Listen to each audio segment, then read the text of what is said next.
If you have a 9-to-5 mentality, real estate investing is not for you. Learn how to find somebody to teach you who's really gonna tell you.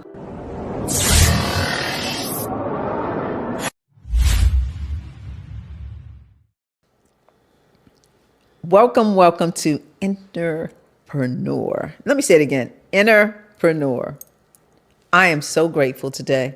I am so grateful today to have my girl, Lola. I got Lola here, the black girl investor. Y'all don't hear me. Yes, indeed. I got the black girl investor here. So glad to be here. But she's more than that. She's a real estate guru. She's a teacher. She's a vegan person who can tell me how to cook food, cook it right, and stay healthy. Yeah. Because when I was vegan, I felt like I was dying. But anyway, we're here today for her to share her experience as an entrepreneur, a person who does business to align herself with her business. Does that make sense? Stay with me. Stay with me. Are y'all ready? All right, Lola. What's going on? It's my pleasure to have you here. It's so good to be here with you. Thank you. I appreciate you coming. I really do. I was ready. I'm glad you was ready, girl. So, my first question, and always my first question is, I just need to know, who is Lola? Oh my goodness, she going in deep right away. Well, so, that's such a great question at this point in my life. Okay. 2024 has been about me exploring just that and really finding out so many things about myself that I didn't even know. And I think I'm discovering that I feel I'm 56 years young. I think I'm discovering that I haven't been who I wanted to be for most of my adult life. Does that sound crazy? Oh, I love it. It does not sound crazy. Because at the end of the day, it's important and imperative that we understand who we are, right? Yeah. And oftentimes we think we know, but you really have to take a step back and figure it out. You do. And you have to start to look at the things that are happening in your life. A lot of times we have a blame culture that we live in. Everything is somebody else's fault, right? But then when you start seeing the same thing happening over and over again, and you're the only comment, you got to ask yourself, well, this stuff might be because of me. And I think I realized that there was a track playing in my background that was creating a lot of behavior that I really had to take responsibility for. And I tell people that, they say, what you talking about? No, like automatic, default type of stuff with how I treat myself more than anything else. And what I allow other people to do in my life, to me, with me, how I was allowing people and giving them permission to kind of run me in the background. What do you think that track was? What was that track saying to you? Oh man, you want me to really tell you that? Let me ask you again. What was that track saying to you? So this is gonna be deep, T. Okay, so this is gonna be real deep. So when I was 5, I actually was molested. Okay. And I think that it actually happened twice. Probably when I was 5, and then again when I was like 10 or 9. Okay. Two different people, and one of them was a family member. And so what it did was it made me give up my power. I was like, where is this coming from, where you're giving up your power on a regular basis, where you are allowing people to do things and you're being so passive, not to strangers, but to people that I trusted and to people who were there supposed to protect me in relationships. And I realized, I kid you not, maybe only about 2 months ago, that this was coming from the fact that I felt helpless in that space. And that all this time I was letting that play like that. And so I was like, people would, in my marriage, I was very passive, and people say, yeah, right. But people who know me closely, they know that that was true, but they couldn't figure it out because I'm not, I'm a Brooklyn girl, Brooklyn, right? But that's where it was coming from. It was coming from that space where I felt like I lost my power. So when I got close, especially to another male, I was relenting. I was kind of like throwing my hands up and just allowing, okay, like that in my relationships. And, you know, I'm still a little rough around the edges, but for the most part, I realized I was doing that in business and a lot of different other spaces over and over and over again. So would you say your inner child was running your life? Oh my goodness. The entrepreneur's inner child. I receive it. Yeah, man. The entrepreneur's inner child was absolutely running her life because I had never really, I don't think, told that little girl that she wasn't at fault, that everybody who says they love you is not going to protect you. So you have to protect yourself first. And you are worthy of being protected. Say it again. I am worthy of being protected. Absolutely. Absolutely. Yep. And protecting her because she's a part of you. Absolutely. And so you said you realized this like 2 months ago. Mm-hmm. What made the light bulb go off? So I'm dating because I'm single. Okay. And I'm single because of me. So let's be clear. I receive it.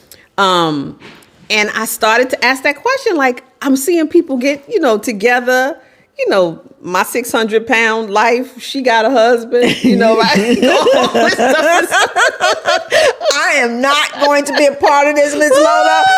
No, I'm just saying. Okay. She can't get out the bed. She can't get through the room. But there's a man that put a ring on her finger. So I started really asking myself, and in dating, I was being very judgmental. People that I was meeting. And I said to myself, well, why are you being so judgmental? I realized that behavior was chasing people away subconsciously. It was chasing people away. And I said, okay, you got to figure out what's going on. What? And I started asking myself, it wasn't through therapy.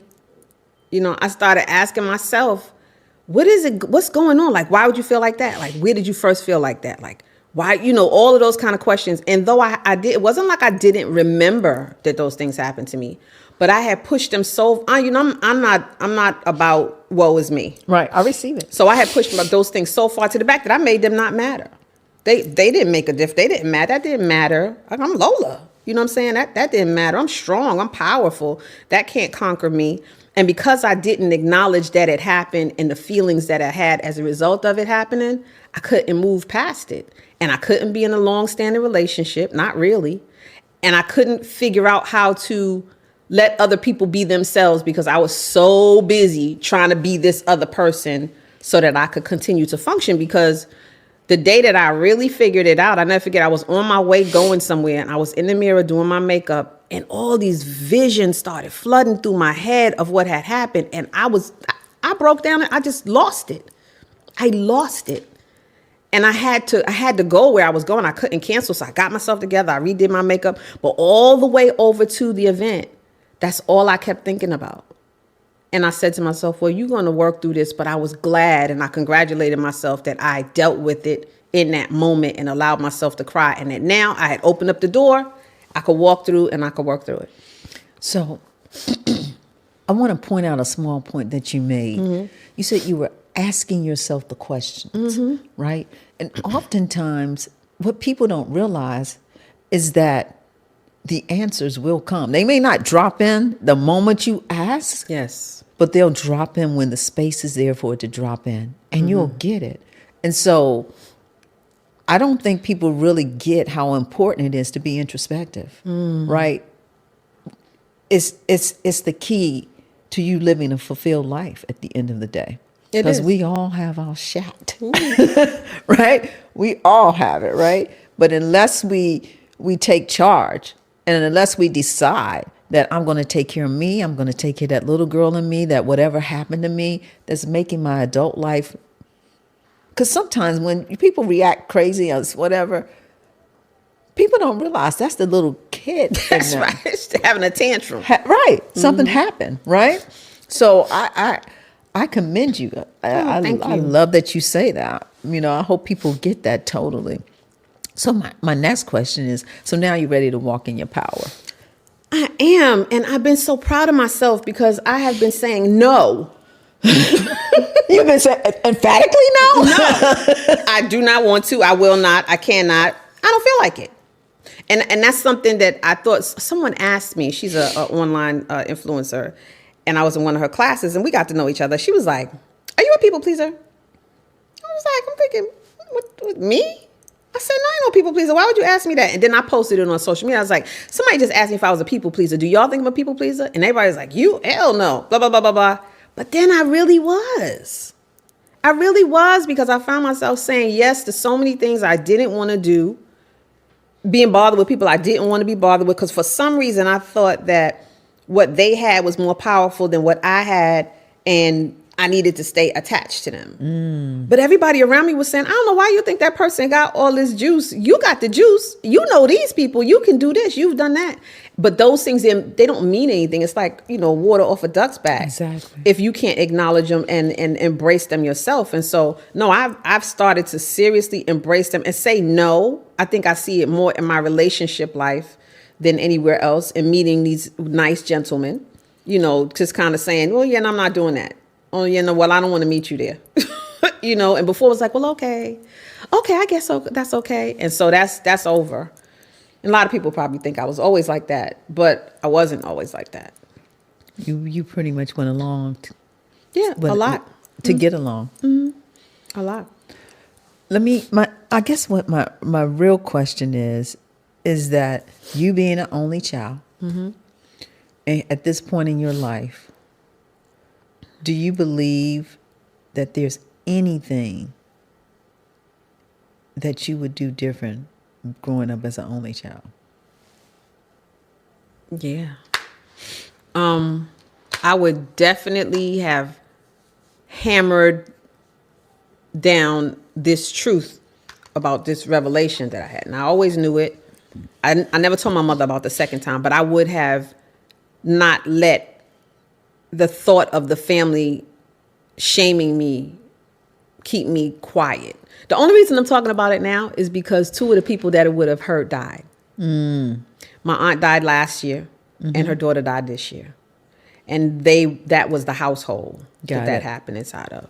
And the other person that I would be concerned about, she understands the dynamic. She doesn't know about me, but she does understand the dynamic. Got it. And so I felt free. I mean, I loved my cousin, and she kind of knew. She asked me, did he do something to you? And I was like, yeah, he did. But we never talked about it. And so I would have told that little girl, it's okay, you tell. Don't worry about if your mother thinks that your father will kill him. You know what I'm saying? You tell. And then I would have wished, I don't know how I would have moved that, but that my mom knew to get me help, to be able to move past it and to work through it, and that she understood the weight of it. Because I think from the time frame that we come from, and I'm a child of the late 60s, the first thing that was said to me when it happened to me was, don't no 15-year-old boy want nothing with no stinking tail little girl like you. And that's what I held on to. That's what I thought, subconsciously, if not consciously, that's what I thought. And I would have figured out a way. I would have spoke my truth, and I would have kept pushing until I was heard and until I was helped so that I could be healed. And that's a lovely thought, a very, very lovely thought. Herein lies the problem. Usually when stuff happens that young, we don't know how to process it, so we don't know what to do. You don't know what to do. Right? So it's a catch-22. But when we do get to a point where we do understand and we can make a real decision, it's so many families that hush about that kind of activity. It's amazing. And most men who would never do that, to them, they can't even fathom that it's real. Like, I've had conversations with guys that say, black men don't do that. What? Ain't you seen The Color Purple? Nah. Mister? You ain't seen Mister? Ain't you seen The Color Purple? Ain't you read a Toni Morrison or a Maya Angelou or have you not read anybody's books? Of course they would, Any man could if they're not healed. You know what I'm saying? And I believe that he was harmed. I believe that 100%. That's a revelation I just came to this year. I said it to my mother. I believe someone did something to him that he couldn't process and couldn't articulate. And his way of handling it was to continue to do that to other people. So when I think about, since we're talking about black men and them doing, ironically, when I think about, I'm just going to talk about the black men who've been prosecuted in terms of the Bill Cosby's, the R. Kelly, and now Diddy. Yeah. We know R. Kelly's story. He was molested. Right. That's right. Well, they're saying Diddy was too now. So his mom, supposedly his Auntie, mama, or whoever she is. had some kind of brothel house, Yeah. right? The father was a pimp. He got killed. Yep. How he ran his parties, based on what we're hearing, That's right. sounds like he's duplicating something he saw, 100%. right? And we don't Absolutely. know if something happened to him, right? And I'm not making excuses for him. What I'm saying is that so much happens that we don't talk about, and people just are out here living, not really knowing how to heal. And then when you have that kind of money, it just magnifies what your issues are. It magnetizes it immensely because the power that you feel. Exactly. And it's unyielded. And it's so big. You know, I mean, this man was a billionaire for a minute, right? Yes. So to have that much money and it kind of gives you this control. And I guess if you're feeling less than because you were touched, harmed, or whatever, that makes you feel whole to manipulate and to harm somebody else. We know other people who do that too. I won't talk about that. But as a whole in our society, the greater make the lesser feel less so that they can feel great. And I'm not surprised that he was with a lot of other men. No, absolutely not. You know? And those rumors have been there forever. Yeah. Forever. So it is what it is. And so I bring all that up to say is that sex is a really powerful thing in this world. Ooh. It's a really powerful thing. I guess the only thing I don't understand is, why do you have to drug people to have sex with them? Well, that's the power. See, with him, I think everything was excessive. That's why I believe if he was abused, it was excessive. Because I think what has a tendency to happen is it matches. You know, you think about Jeffrey Dahmer and those two twins, those Menendez boys, the horrific things that they did match the horrific acts that were done to them. Right? So imagine how abused he was. Like you said again, not to excuse it. No. We ain't doing that, okay? Right. Not to excuse it, but everything has a reason. And we have to remember that when love is removed from the room, all other kind of things can creep into the space to take over. Exactly. And usually it's the opposite. Exactly. Yeah. Exactly. And we have to heal. So important. If we don't address the things, nobody's agreeing with any of those things that happen, but we have to address the healing because it starts to repeat. What's going to happen with his sons? That's right. You understand what I'm saying? The young one, they're already talking about. So we have to heal. We have to stop the pattern somewhere. So it's imperative. I thank you for sharing that. Oh no, you know, and it's the first time I've shared it. Truly appreciate that. Really, and hopefully, the goal is for that to help someone. Let's talk about business for a minute. Yes, ma'am. So, how long, Miss Lola, have you been in business? Because you've had several businesses. So, share with us. Girl, and trust me, you don't even know about half of it. So the joke is that I was a businesswoman since I was in middle school. Okay. Right, junior high school. I had business cards, right? I made them. We printed out a sheet of paper and I cut them up and I had cards because my parents went Amway. And so I thought I was the little sub Amway distributor, Got it. you know, along with them. Of course. But really, since I was at least in high school, I legitimately had businesses. So I would sell whatever, you know, art, my poetry, because I'm a poet. So I would sell my poetry to family members, friends, people at my mother's job, you know, whatever. But I've been in the real estate business for 37 years. I think that's right. Okay. Yeah. When I got my real estate license when I was 19 years old. Got it. So it's been a long time. Okay. And how long did you sell houses, or are you still selling houses? Or I sold houses as a real estate agent in New York for a very short period of time. It was just like not my thing. And so probably there for maybe about a year or two. Then I came down here to Maryland and did it for maybe another 3 years or something like that. But I gotta tell you, it's not my favorite thing to do.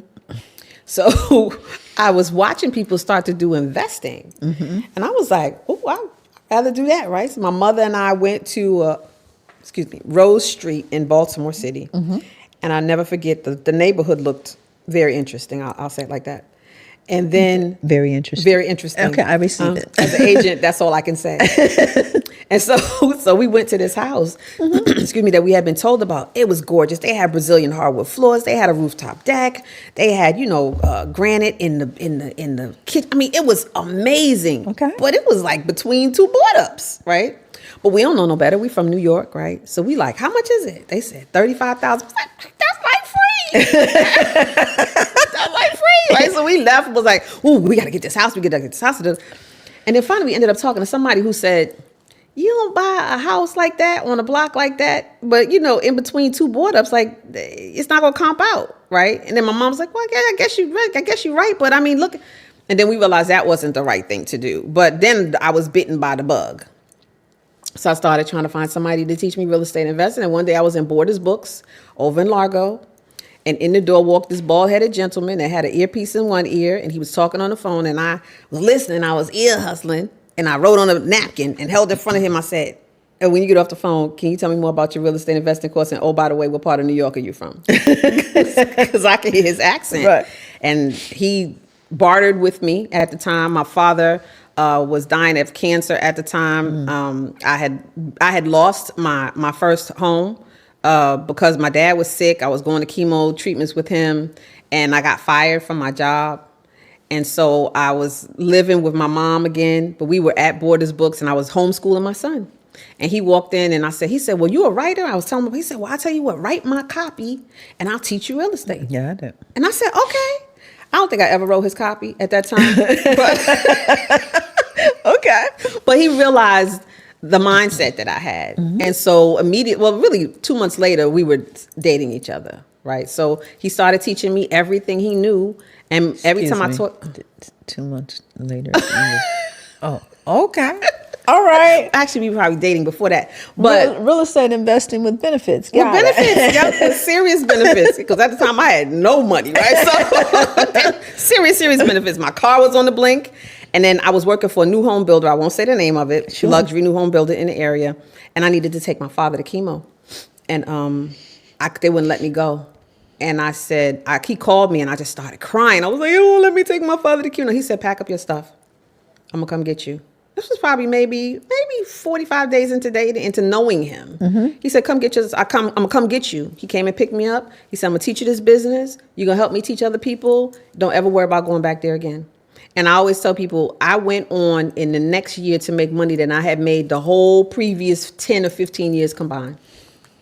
Amen. Amen. Right? And it only takes one person. One person to believe in you. Exactly. That's all it takes. I mean, besides the benefits, yeah. But which might have a little inspired him a little bit. more. I'm just saying. They inspire, girl. I be inspiring. Okay, got it. So then you learned a bit, but you taught real estate. I mean, you taught this kind of real estate investing for a while, didn't you? Yeah. After that, I've been teaching for 18 years. Okay. So yeah, I've been teaching real estate investing, specifically wholesaling. I've done not a lot, maybe about 7 flips myself. Okay. And so I have walked people through flips with other people who've been doing it for longer than me. And usually I teach people the front end. Right. And then they'll take them on. What's the front end? Yeah. Well, the front end is learning how to find that property. Okay. Learning how to build that buyer's list. Okay. Learning the business of real estate, because it's one thing to know how to flip a house. It's another thing to understand how to put a team together, what kind of attorney you should have, what kind of paperwork. So really teaching them the first part in the beginning of getting involved in a business. And then really, honestly, the first part is mindset, because so many people go into real estate not thinking of it as a business. They just think, I want to flip a house or I want to do a wholesale deal. But it's a business. And when you have a 9-to-5 mentality, you got to get that mind right, because you're looking for somebody to come help you, and ain't nobody coming to help you. Well, let's stay on mindset for a minute. What came to me when you said, I find that, everybody says all the people, anybody who's got a lot of money, they own real estate, That's right? right. Which makes everybody want to be in the real estate That's game, right. because they believe it's the way to really prosper.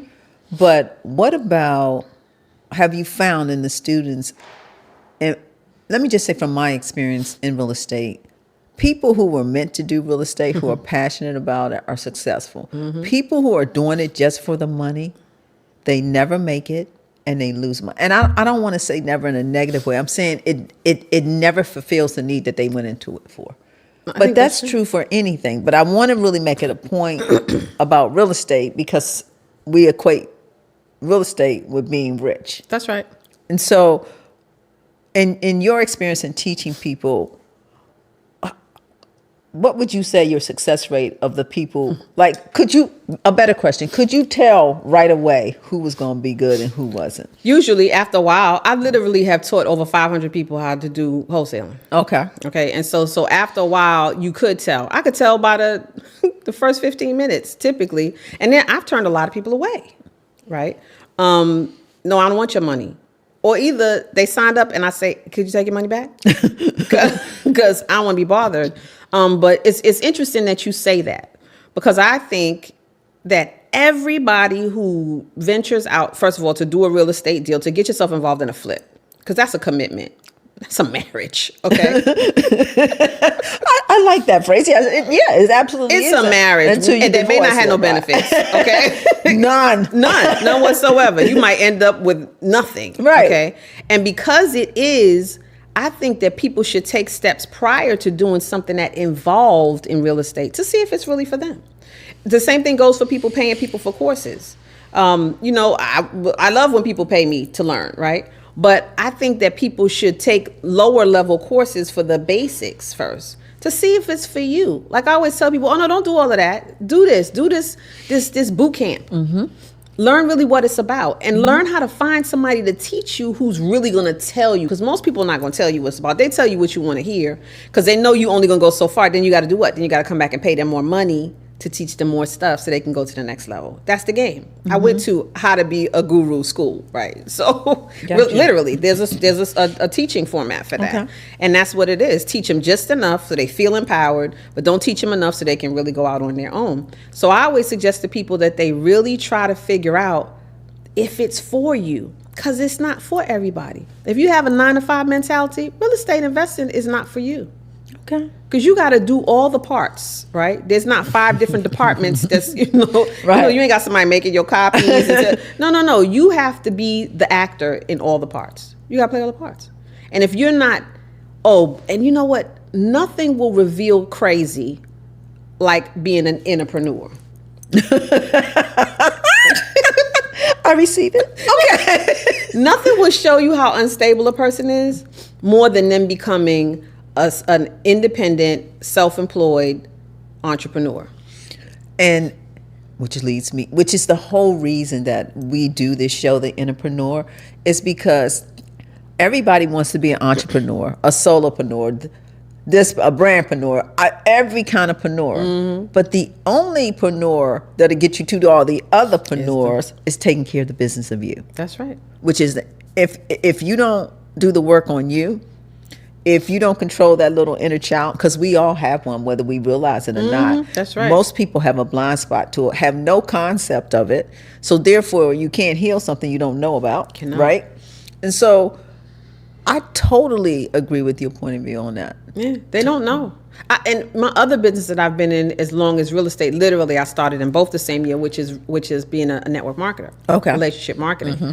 And I have seen people get involved in network marketing and go completely, all in and leave their 9-to-5 jobs and have nervous breakdowns because you are it, right? At least with real estate, you got some other players with you, right? You got a buyer, but when it comes to network marketing, you are driving that bus.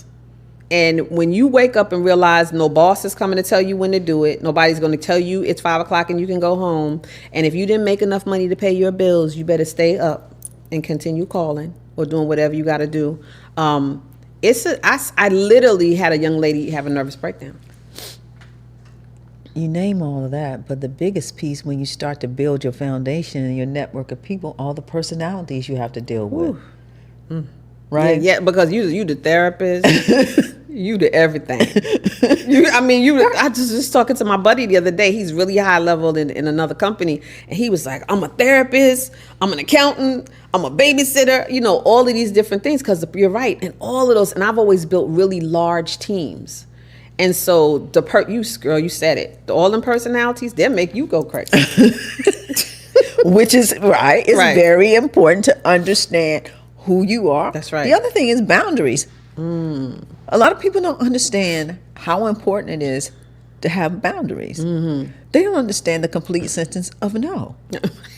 No, I have nothing else to say. No. That's just it. And it doesn't, to the people pleasing thing that you was talking about earlier, what's so interesting about that to me is that the people pleasing is really demoralizing you more and more.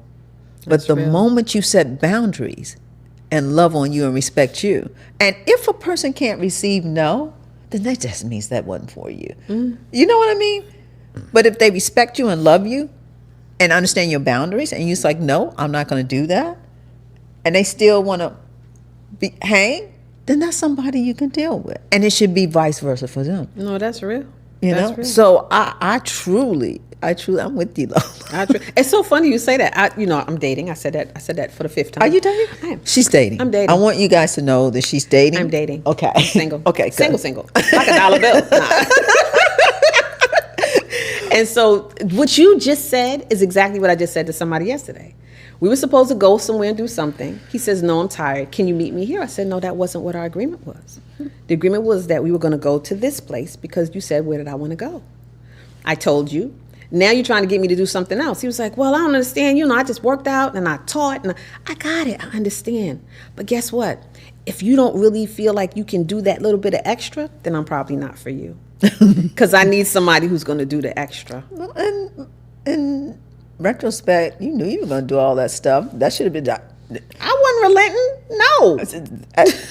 If dinner was at 6, well, it's just on your scale. I had to work out at 11.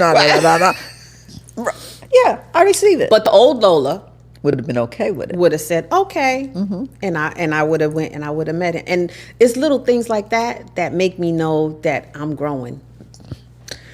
And it also little things like that make you more sound in who you are. Yeah. Being your authentic self. Yeah. Giving you the peace to be who you deserve to be in this life. Yeah. I'm with that 100%. So, okay, we got off on a tangent. My apologies. So, let me go to my next question. Okay, so I want to ask you about Black Girl Investor. Okay. What made you start Black Girl Investor? So one morning I woke up and I just thought about who I was, right? What are you? Who are you? And I said, I'm Black Girl Investor. I mean, really, like it was that kind of conversation I had with myself. I'm Black Girl Investor. And then, but the old Lola, right, was going through all these changes about what people going to think. Oh, you're going to eliminate all the people? Oh, just the Black people? I was going through all these changes and I said, no, but that's what I am. I'm a Black girl and I invest in people, in myself, in my community, and in the world as a whole, right? Forget about real estate. And then people started challenging me. People started trying to get into the group. Well, you're being discriminatory. No, not really. If you want to be in a group, you can, but that's because you want to be a Black girl investor and yours means that you invest in Black women. So if you don't invest in Black women, no, you can't be in a group. But if you do, we welcome you. And that's really where it came from. And I just have experience, and I know so many different situations and times where I'm doing a deal and there's a man in the room with me, and the assumption is that the man is doing the deal, right? Mm-hmm. And Lacey and I were going somewhere one day. We were talking to someone, and the man came, and Lacey was driving, and I was in the passenger seat, and the man walked around. Now, I said hi to him. He knew he was meeting me. He walks around the car, goes to the drivers, and starts talking to Lacey. So about this deal, Lacey said, "Wait a minute, hold up. She's the person who you're supposed to be doing this deal with." He was like, "Oh, okay." But then he continued to talk to him. So after a while, Lacey rolled up the window and said, "Brother, go over there to the other side of the car." Because that's the kind of stuff that's done on a regular basis. It's a dismissive, thing to kind of make you feel like you're not worthy. And then everybody assumes if you say you're in real estate that you're a real estate agent. Now, I don't have no knock against agents because I'm an agent, but I'm not. Most time when I show up, that's not the capacity in which I show up. I show up as an investor. I was walking a property with a friend of mine, colleague of mine. She's a developer in DC. And there was another woman there with us, and we were walking through, we were talking, and her contractor was with her superintendent, and he stopped and turned around and said, "What do you do? Are you a developer too?" And he had his face all screwed up. I was like, "Well, yeah." And he said, "Wow." But he was kind of dismissing all of us, which I thought was just in this day and time. But that's where Black Girl Investor came from. It came from a space of me saying, I know that we're not being treated fairly. I know we're not being taken seriously. And you're not by yourself.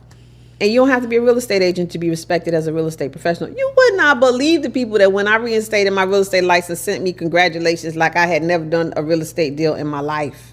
But having that license as an agent made them feel like I was legit. You were competent. Because you couldn't be competent. I could not be without that license. I receive it.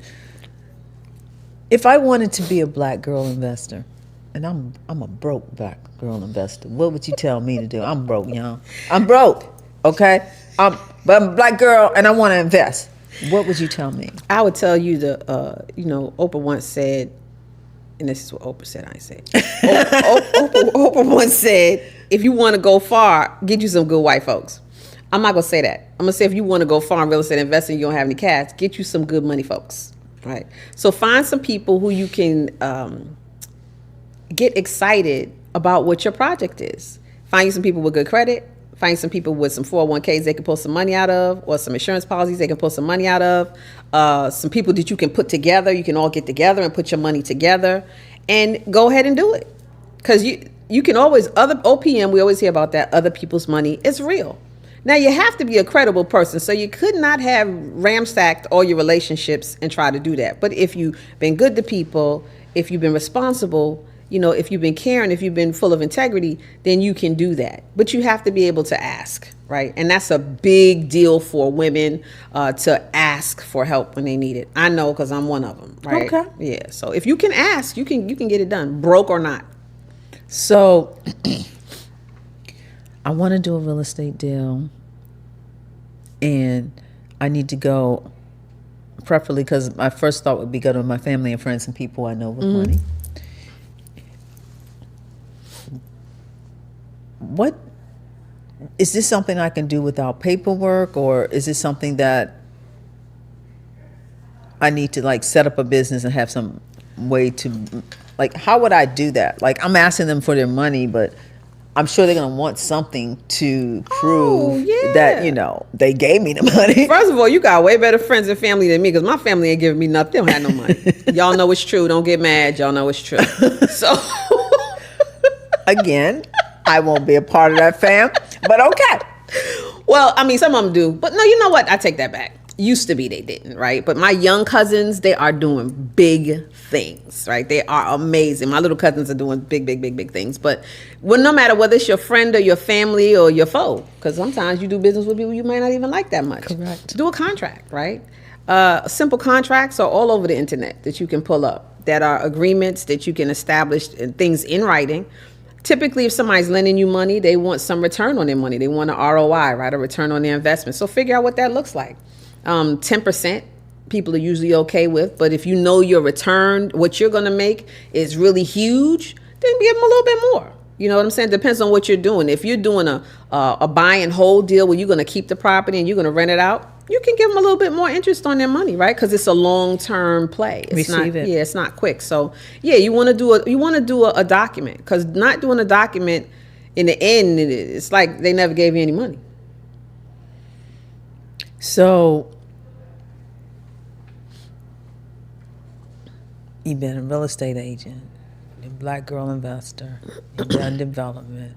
What's your next move? My next move has nothing to do with any of that. Okay. Still always keeping those things in my pocket. I'm moving to still training, still teaching, but doing digital education. So doing digital products and selling them online through all the different online, portals, because it's time for me to be able to move around more, be more free. Right. And I believe that that is how I can be free. I know it is, because I'm really learning from a real powerful trainer that I found online. And so that's what I'm doing. I'm building, taking all these years and years and years of training materials and combining them to make projects and make products so that I can share them with people and they can be affordable. Right. I think we're coming up on a time here. We're at a time here where people are looking for a way to make things easier for their lives and their lifestyles, to make things okay, to protect their families, to build their legacies, right? And so because of that, to me, digital learning is powerful because you can learn anywhere from anybody, any topic. And I'm excited about doing that for myself, but then I'm more excited about helping other people do it as well. So helping to build that digital product base that I can get out there to the world in all the different languages because of AI. I'm super excited about that. As you should be. And we've talked about your inner child. Mm-hmm. We've talked about real estate. Mm-hmm. And now we're talking about you being a digital marketing millionaire. Yes. So my next question is, where does purpose fit in all this? So real estate for me has always been about, so people try to figure out what their purpose is. I figured out a long time ago what my purpose was, what my legacy would be. My purpose is to connect people. That's like my biggest gift. Mm-hmm. My biggest gift is connecting folks of like mind, like purpose, like hearts. I refer to my brain as my Lola-dex. LD. Okay. Yeah, that's right. My Lola-dex. And so because it's my Lola-dex, I just finished talking to somebody on the way over here. I was like, oh, I know, boop, boop, boop, boop, boop. And I connected her to someone, right? And so I know that my purpose is to continue to connect. I think that the space that we're in our world, not even just in our country, just in time, mm-hmm. that we need each other. And I think that us mastering how to need each other and provide and supply each other effectively is what we need to learn how to do. So my purpose is to continue to teach people how to connect, how to be beneficial to each other, mutually beneficial, because we always I want from you, you want from me. How are we working together, right? So I believe that my purpose going forward is to teach people how to effectively work together for the greater good of everybody. Sometimes everybody's just the people in the room, right? Okay. But then I think that can spill out into an even greater space. So somebody said, how you want to go out of here? I want to go out of here teaching people how to love up on people in a productive, powerful way for profit. I received that. You a connector. It's your purpose. Mm-hmm. You're going to roll out of here that you gave people legacy and you gave them a life that they deserve. Absolutely. What are you passionate about? I think I'm passionate about becoming free. I mean, I think that earlier today I was talking to a young lady who wants to move to Gambia, West Africa. And as I was talking to her, I was getting so excited. It wasn't even about Gambia. It was about the possibility, and she's a black farmer, and she's doing it. I was excited about where my life will take me. Yes, here and in Africa. Okay, she has a farm, beautiful orange farm here in North Carolina, and she has another one in Africa. She and her husband, and I was so elated, like I was beaming, like I was pulsating, like the frequency was high, the vibration was high, and I was like, this is what I want to do. I want to feel this good about everything, that I want to feel this free. That was such a freedom in the thought. I could see myself in Gambia walking through her orange fields, I could see myself in North Carolina visiting her, and being able to have the freedom to do those things with those kinds of people. I'm crazy passionate about that. I love it. Because in that becomes another sense of you moving to the next realm of whatever your purpose is. So yes. I love that. I love that. What's prosperity?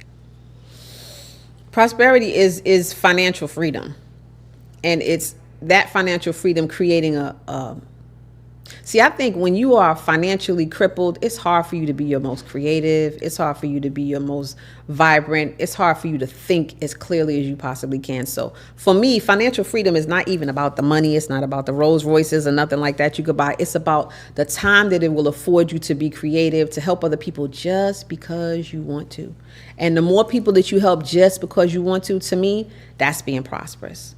To bless the other of God's children here on the earth, that's prosperity. To be able to breathe life and excitement into them.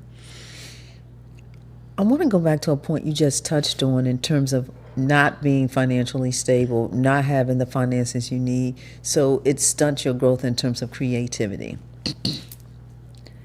And I'm going to throw out the law of attraction here. Mm-hmm. I was reading somewhere where it was Rhonda Byrne who did The Secret. Mm-hmm.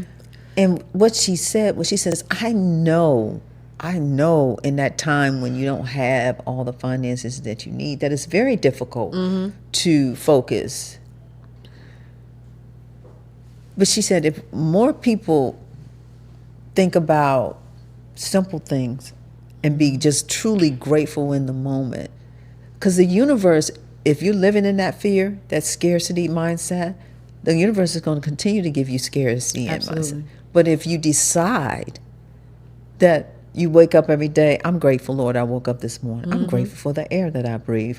I'm grateful for I got clothes on my body. It's so many things that you still have. Yes. So many people. And what she said is if you work from that mindset, if you find peace in that mindset, you'll start to see things shift and money no longer becomes a problem. That's true. Because you're living in a life that you're saying that there's not enough. And the God we know says there's always enough. More than. Right? You can't even imagine what I got going on, right? So I just wanted to interject that piece in because I think so many of us, especially us, live in such a scarcity mindset. And it's a horrible place to be in, right? It's a horrible place to be in. No, it is. But if you can change your mindset, if you can really focus on what you're grateful for, and then really focus on what you really, really desire in your heart, and keep your what about if I'm going to get put out? I keep saying you keep focusing on. I need to do what I need to do to be prosperous, and this is going to make me prosperous. And you still got to be living in order to get put out. Exactly. You still breathing. You still breathing. What Les Brown said, if I can look up, I can get up. Get up. Look up. Get up. I'm with you, Lola. I'm with you. So my next question is I want to ask you, is there anything that you want to share, or is there a question that I didn't ask that you would like to share? I would. I think what I would like to share most of all, because of where we are right now as a country, is it's okay. Don't hold your breath. Move, right? Faith and works, right? Faith plus works. But you're not going to sit around and you got to breathe. And you got to understand this is not a personal thing. This is not personal. This is political, and it's about profit. And I just want everybody to not let, I think what has stunned me, well, no, it hasn't stunned me, but it has made very clear to me, and it has made me kind of start to create boxes for people, are the people who are just so miserable and they just determined that they just want to go crawl up underneath a bus or something because we have a new president. And then the people who's like, oh, we good, let's keep it moving. Everybody should be saying that. Because the only way that you're stuck and you in trouble is if you don't keep it moving. Exactly. So I guess I just want to say, keep it moving. And I don't want to get into religious stuff, but, there's no greater power than whoever your Almighty is. Right? That is the governing factor. And the thing I say to myself when things look like the walls are closing in on whatever the situation is, there's no person, place, situation, idea, or point that is my source. Only God is my source. Only God is my source. That's it. Hang on to that. I receive it. Thank you, Lola. So, before we close out, and as we've decided to move forward on this entrepreneur journey, and as I've started to do, you're probably like my 20th I know, I've been watching. interview. People have said to me, you need to interject more of your personality, and people need to get to know you. So I thought I would end each show by playing a little game. Mm-hmm. And the game is, you get to ask me 2 questions, and I'm going to answer them. Right. Why am I doing this? I have no idea. But you get to ask me 2 questions, and I will answer them. And so I'm afraid. And you go right ahead. Don't be afraid. Actually, that's my first question. What are you afraid of? I'm truly afraid of transitioning without doing the things that God put me here to do. I want to transition and go to the other side. And he say, job well done. You've already done that. I hope so. I'm working really hard every day to that. You have. You've already done that. But I still want you to stay around a long time. Thank you. I appreciate that, love. but you've already done that. Okay, and the other question is because this is something I've been asking myself lately. What does real love feel like to you? So if somebody really loves you, what does that feel like to you when it's coming from somebody? Like, how do you know that they really love you? So forget about what they're supposed to be doing. If somebody really loved me, it would feel like, or they would do what? So the first thought that comes to my mind, though, is I need to understand what real life feels to me, how my self-love feels to me, how I love me. Like, nobody can love me to the place I need to be loved until I love me to the place I need to be loved, right? I need to consistently understand what it is that I want, what it is I deserve, and am I willing to wait for it? The second thing, in terms of what real love feels like, is that it must be a mind, body, soul, spirit connection. Yeah. If it's not, it will not last. Right. Right. It just won't. We're created to have that connection in all those levels. Right. Right? And most times we're in relationships and we wonder why they fizzle out. Oftentimes they are to teach us something. Absolutely. They're not. We stay often way too long past the expiration date. We right? just weigh it out. Right? So for me, what does love feel like? It feels like me loving me the best version of myself. And then what I prayed for is that, Lord, you know me better than I know me. I'm constantly working to be the best version of myself. But I trust that I don't have a checklist anymore. I'm not looking for the perfect thing or anything. All of that to me is unrealistic. What I'm looking for is somebody that I connect on all those levels with. And then the feeling will naturally evolve in my mind. I agree with that. I'll keep that. You'll keep that? Okay. So let me say again, Lola's dating. I'm dating. Which says she's open to love. So let's zoom that in. Let's make sure that you get a good look at her, Sam, so that they can get it good. Excellent. We want to make sure they get what they need. Okay? Yeah, strange people on TikTok sending messages. Oh my God. Let me say thank you. This has been fun. It's fun when we get together no matter what. All It's been the time. fun. I'm so grateful that you came. Oh, I'm so grateful that you asked me to come, truly. And that will be our show. I want to say thank you. Thank you. Thank you. Because you could have been anywhere else, but you right here with us. That's a Jay-Z line. Till next time. Thank you.